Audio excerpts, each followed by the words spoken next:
오늘 들려드릴 이야기는 조선 중기 충청도 공주 지방에서 전해 내려오는 이야기입니다. 평생 글을 배우지 못한 가난한 농부가 억울한 누명을 쓰게 됩니다. 양반이 땅 문서를 위조해서 농부의 땅을 빼앗으려 하지만 글을 못 읽는 농부는 법정에서 변론조차 할 수 없습니다. 하지만 이 농부에게는 특별한 능력이 하나 있었습니다. 그림으로 모든 것을 기억하는 능력이었습니다. 배움이 없어도 지혜는 있고 진실은 반드시 밝혀진다는 것을 보여주는 이야기입니다. 인조 15년 봄이었습니다. 충청도 공주 땅 금강변에 작은 마을이 있었습니다. 그곳에 김씨라는 농부가 살고 있었습니다. 김씨는 태어나서 한 번도 서당에 가본 적이 없었습니다. 글자를 한자도 몰랐습니다. 하지만 정직하고 성실한 사람이었습니다. 김씨에게는 아내와 두 아들이 있었습니다. 가난했지만 밭두마지기가 있어서 근근히 살아갔습니다. 아버지, 저도 서당에 가고 싶어요. 큰아들이 말했습니다. 미안하다, 노마. 아비가 무식해서 너는 꼭 글을 배워야 한다. 김씨는 자식들만큼은 글을 가르치고 싶었지만 서당 보낼 돈이 없었습니다. 김씨는 글은 몰랐지만 그림으로 모든 것을 기억했습니다. 농사 일지를 그림으로 그렸습니다. 언제 씨를 뿌렸는지, 언제 비가 왔는지, 언제 수확했는지 모두 그림으로 남겼습니다. 이웃과 약속도 그림으로 했습니다.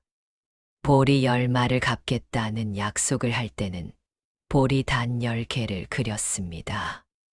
추석에 갚겠다는 약속은 둥근 달을 그렸습니다. 사람들은 처음엔 이상하게 여겼지만 김씨가 약속을 어긴 적이 한 번도 없다는 것을 알고 신뢰했습니다. 저 사람은 글은 모르지만 정직해.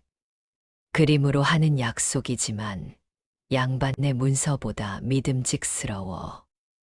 김씨의 밭은 금강변의 기름진 땅이었습니다.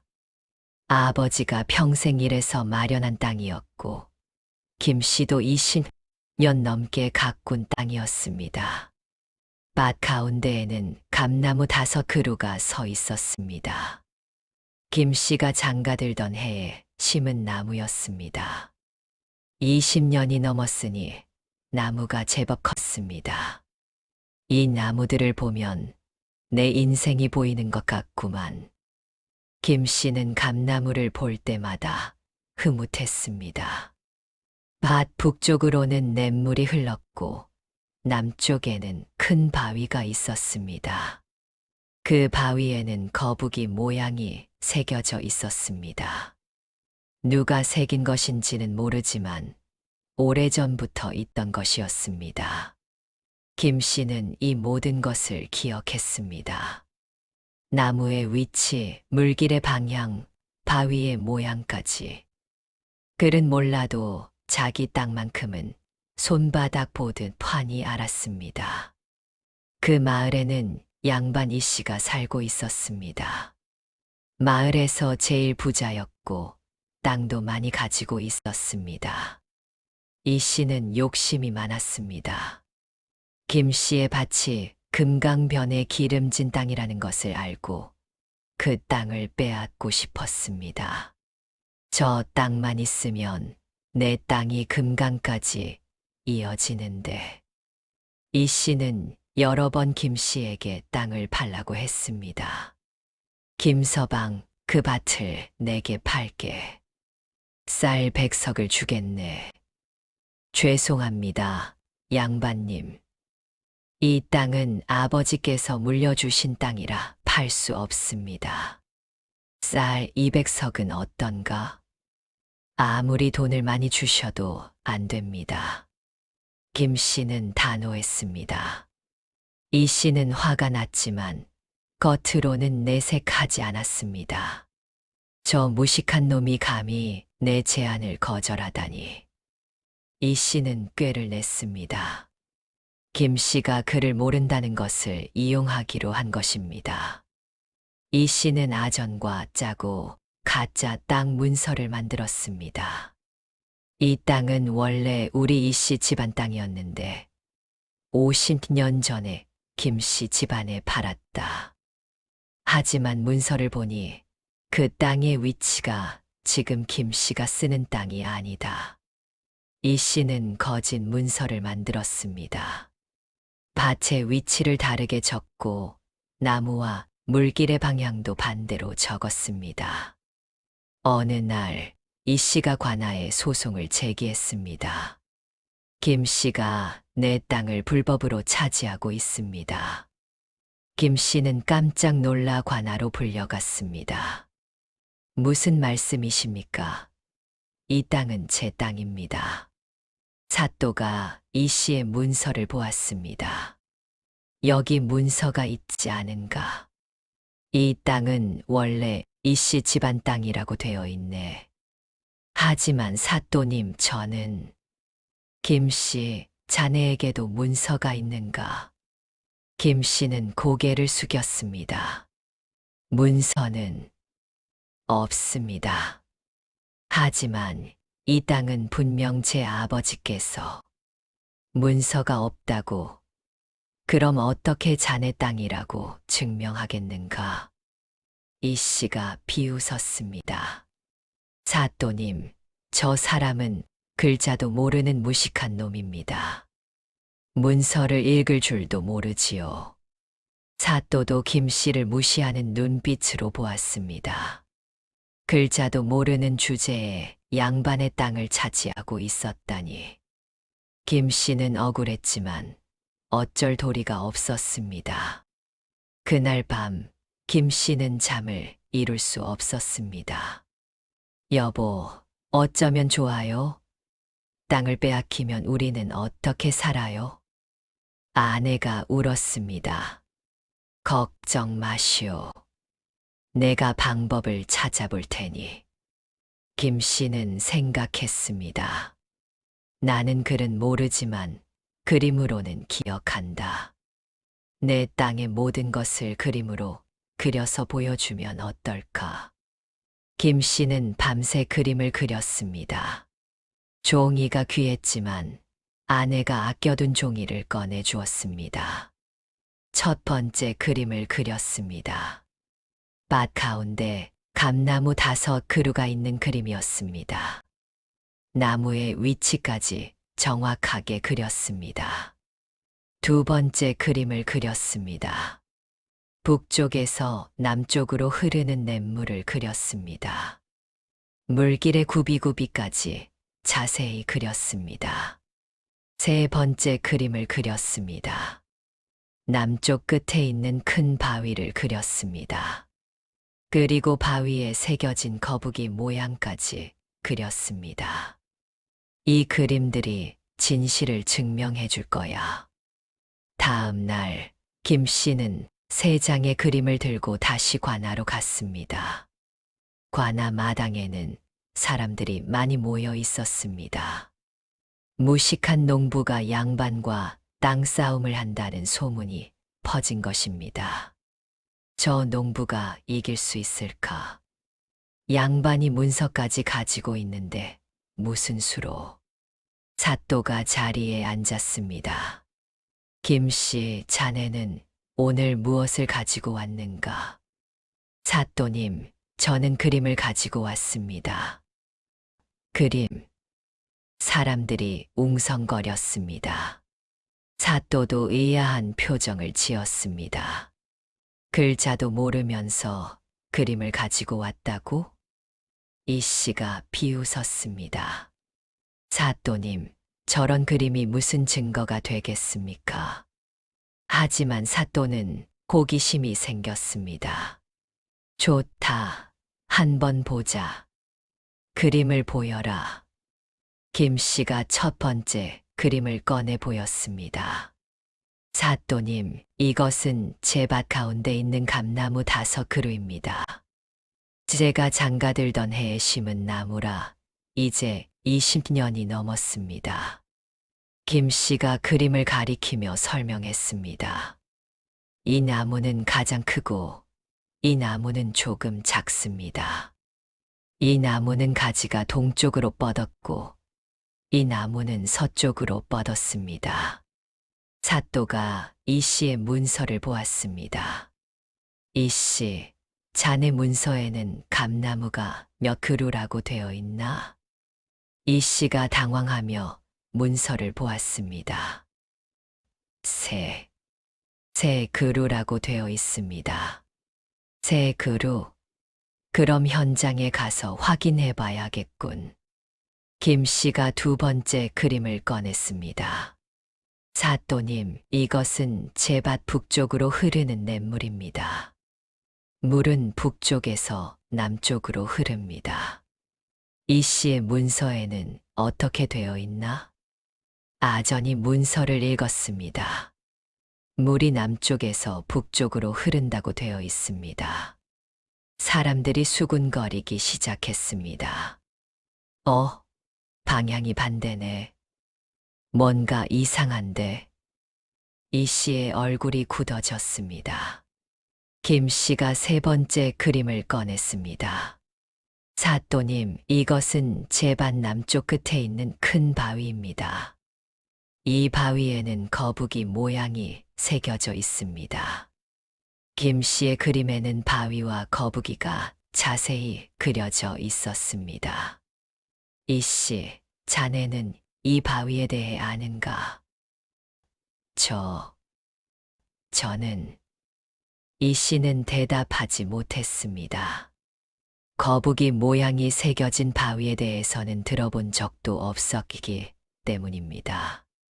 사또가 일어섰습니다. 좋다. 지금 당장 현장으로 가서 확인하겠다. 사또와 아전들 그리고 구경꾼들이 모두 밭으로 갔습니다. 밭에 도착하자 사또가 직접 확인했습니다. 감나무가 몇 그루인가? 아전이 세었습니다. 5그루입니다, 사또님. 위치는 김 씨의 그림과 정확히 일치합니다. 사또가 냇물을 보았습니다. 물은 어느 방향으로 흐르는가? 북쪽에서 남쪽으로 흐릅니다. 김 씨의 그림대로입니다. 마지막으로 남쪽 끝의 바위를 확인했습니다. 바위에 무엇이 새겨져 있나? 아전이 자세히 살펴보았습니다. 거북이 모양이 새겨져 있습니다.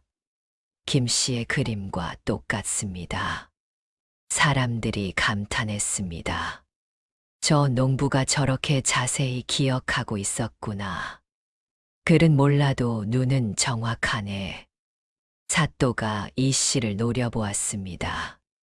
이 씨, 자네 문서에는 나무가 3그루, 물은 남쪽에서 북쪽으로 흐른다고 되어 있고 바위에 대한 언급도 없지 않은가. 이 씨는 얼굴이 하얗게 질렸습니다. 그것은 자네가 문서를 위조한 것이 분명하다. 김 씨는 그를 모르니 자네가 함부로 속이려 한 것이로구나. 사또가 호통을 쳤습니다. 이 씨를 당장 결박하라. 아전들이 이 씨를 묶었습니다.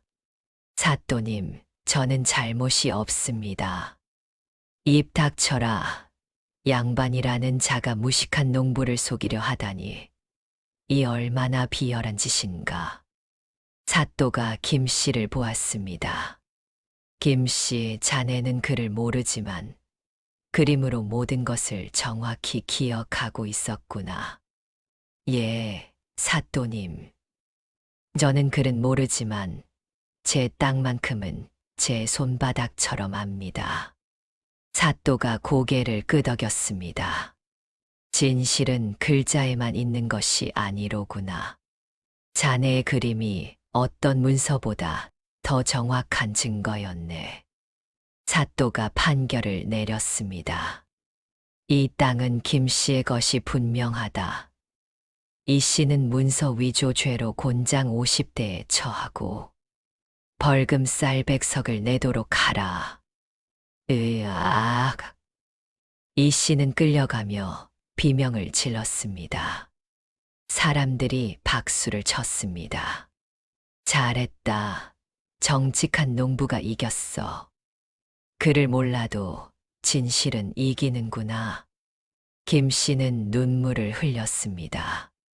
기쁨의 눈물이었습니다. 감사합니다, 사또님. 정말 감사합니다.